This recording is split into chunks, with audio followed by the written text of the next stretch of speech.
I mean, I had I had a conversation a few days ago, and I just felt that Usyk would make that fight at the end of June.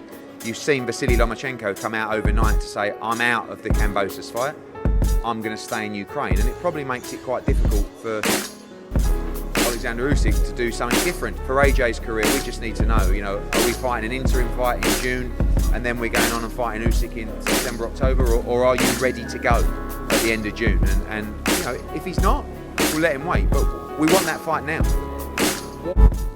According to Mike Coppinger, Alexander Usyk is permitted to leave Ukraine to prepare for a title match with Anthony Joshua.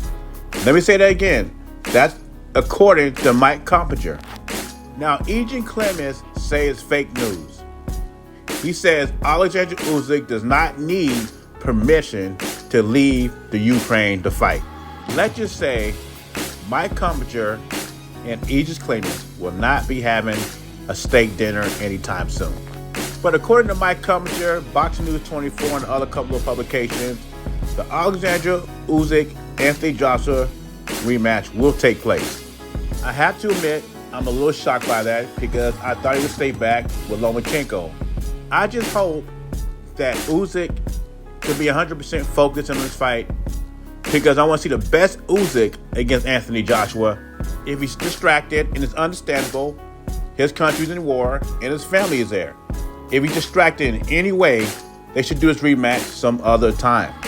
In other words, if AJ fights Usyk and he wins, I want him to be in the ring with the best Usyk.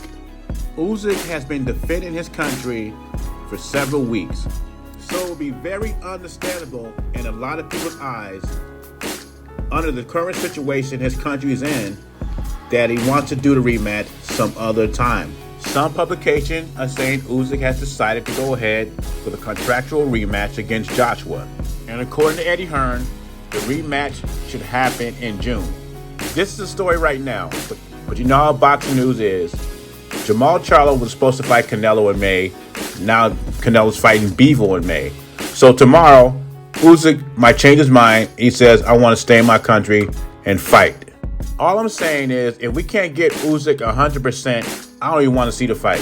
I think Canelo, he couldn't choose Benavidaz or Charlo, and I think he couldn't make more money and he couldn't do better because it's a challenging fight.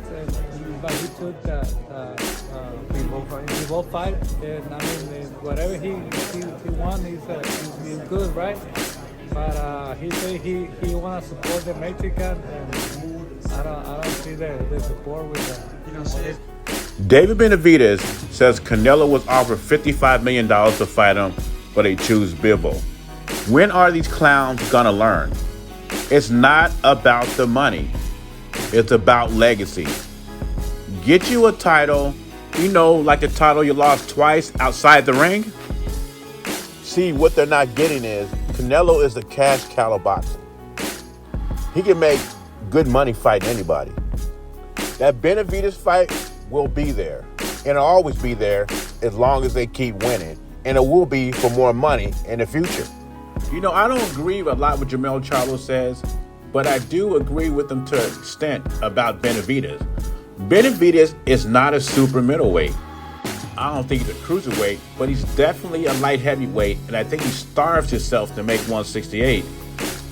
And I can recall an interview with his dad, and the interviewer says, it seems like Benavidez struggles to make 168.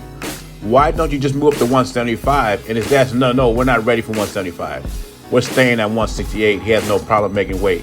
Now, if Benavidez moved up to 175 before Canelo, fought a Joe Smith Jr., a Bivol, a better BF, and got one of those belts, he would probably be fighting Canelo in September, May, or December. Because then he has something that Canelo wants. He will have a light heavyweight title. So when these guys say, I offer Canelo $55 million, $45 million, Canelo's the cash cow of boxing. He's going to get the bag whoever he fights. So in reality, these guys are coming to the table having nothing to offer Canelo. It's nothing about him being scared. He's going for legacy. And Benavidez is 25 years old. As long as he stays undefeated, the fight's going to be there. He said himself, You fight Andre, you fight Charlo, you beat guys like that, and then I will fight the winner of those fights. In my eyes, Benavidaz and Charlo have something to offer each other. Whoever wins that fight, they will gain credibility. Anyway, leave your thoughts and comments below. JBZ, I'm gone.